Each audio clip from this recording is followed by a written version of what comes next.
যাচ্ছি। বাবা চলো। কোথায় যাবি? কেন বাড়ি যাব?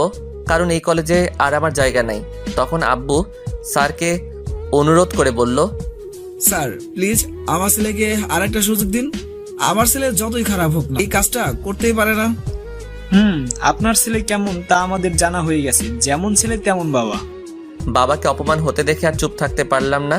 সোজা গিয়ে সভাপতির কলার চেপে ধরে বললাম, মিস্টার তারেক চৌধুরী, আপনি আমাকে যতই অপমান করুন মারুন, কিন্তু আমার বাবাকে অপমান করবেন না।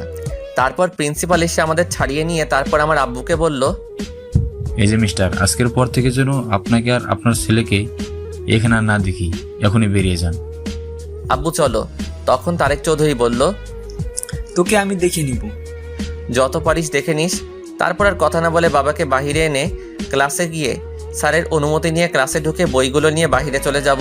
ঠিক তখনই, তামিম, তুমি কোথায় যাচ্ছ? সরি স্যার, এই কলেজ থেকে টিসি দেওয়া হয়েছে, তাই চলে যাচ্ছি। আমি এই কথা বলার সাথে সাথে অবনী বলে উঠল, তোমাকে কে টিসি দিছে? তার চাকরি আমি কেড়ে নিব।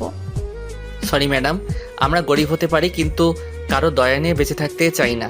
আর মিস অবনী চৌধুরী, একটা কথা বলে রাখি, আজ এই কলেজ থেকে আমাকে বাহির করে দেওয়া হচ্ছে, কিন্তু এমন একটা দিন আসবে যেদিনে এই কলেজটা আমার হবে।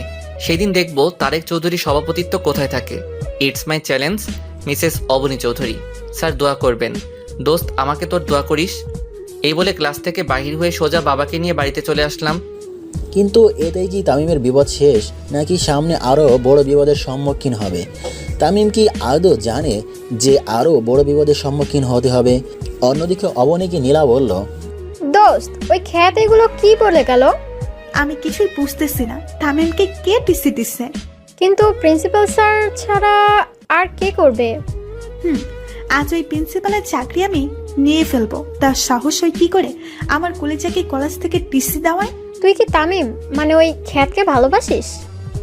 ওই একদম খ্যাত বলবি না। আর তামিমকে আমি খুব ভালোবাসি। তামিমকে ছাড়া আমি বাঁচবো না। তুই ভেবে বলছিস তো? এখানে এত ভাবার কি আছে? আমি আমার তামিমকে আবার ফিরে পেতে চাই, তার জন্য আমি সবকিছু করতে রাজি। তারপর নীলা যা বলল সেটা শোনার জন্য হয়তো অবনী প্রস্তুত ছিল না। সরি অবনী, আজ আমার জন্য তামিমকে টিসি দিয়েছে। মানে কি বলতে চাইছিস তুই? আসলে আমি আঙ্কেলকে বলেছি যে তামিম তোকে বিরক্ত করে, তাই আঙ্কেল কলেজে এসে তামিমকে টিসি দিছে। তখন অবনী ভাবল, কি এখন আমি কি করব? আমি কি আবার তামিমকে হারিয়ে ফেলবো? না, আমি তামিমকে হারাতে চাই, কিন্তু আমার বারবার কেন মনে হচ্ছে আমি হারিয়ে ফেলেছি। না, আজ যে করেই হোক তামিমের বাসায় যেতে হবে। কিন্তু আমি তো তামিমের বাড়ি চিনি না। তো কি হয়েছে? তামিমের বন্ধু রাফির থেকে জিজ্ঞেস করব। কি ভাবতেছিস? কিছু না। এই বলে ক্লাস থেকে বেরিয়ে সোজা বাড়ি চলে গেল। এদিকে তামিম আর তার বাবা বাড়ি পৌঁছে গেল। তারপর যা বাবা বলল, যা শুনে তামিমের মাথার উপর আকাশ পড়েছে এমন অবস্থা হয়ে গেল। একদিনে দুইটা জ্বর তামিম সামলাতে না পেরে ব্যালেন্স হারিয়ে বসে পড়ে। কারণ তামিমের বাবা তামিমকে বলল, তামিম যখন বাড়িতে ঢুকতে যাবে ঠিক সেই সময় আব্বু বলল, তুই কোথায় যাচ্ছিস? কেন আমার রুমে? তুই আর এবারে কেউ না। কি বলছো এসব? আব্বু তুমিও বিশ্বাস করো আমি ওই মেয়েটাকে বিরক্ত করছি। তখন আম্মু বলল, কি হয়েছে রে বাবা? তারপর আব্বু কলেজে ঘটে যাওয়া সব ঘটনাগুলো বলল। তারপর আম্মু সোজা এসে আমার গালে থাপ্পড় মেরে বলল, ছি, তোকে আমার ছেলে বলতেও লজ্জা করছে। বেরিয়ে যা আমার বাড়ি থেকে। আম্মু শেষ পর্যন্ত আর বলতে না দিয়ে, আজ থেকে তোকে আমরা ত্যায্যপুত্র করলাম। তুই এই বাড়ি কেউ না, বেরিয়ে যা আমার বাড়ি থেকে। আর কোনোদিন যেন আমার মুখের সামনে না দেখি। এইসব কথা শুনে মনে হচ্ছে কেউ আমাকে লাঠি দিয়ে আমার মাথায় বাড়ি মারছে। আর মনে হচ্ছে যেন আকাশটা আমার মাথার উপর পড়ে গেছে। কিন্তু একসাথে দুইটা ঝড় কিভাবে সামলাবো? দুইটা ঝড় একসাথে সামলাতে না পেরে আমি ব্যালেন্স হারিয়ে বসে পড়লাম। কিছুক্ষণ পর বললাম, আর কোনোদিন এই বাড়িতে আসবো না, চলে যাচ্ছি। ভালো থেকো বাবা মা।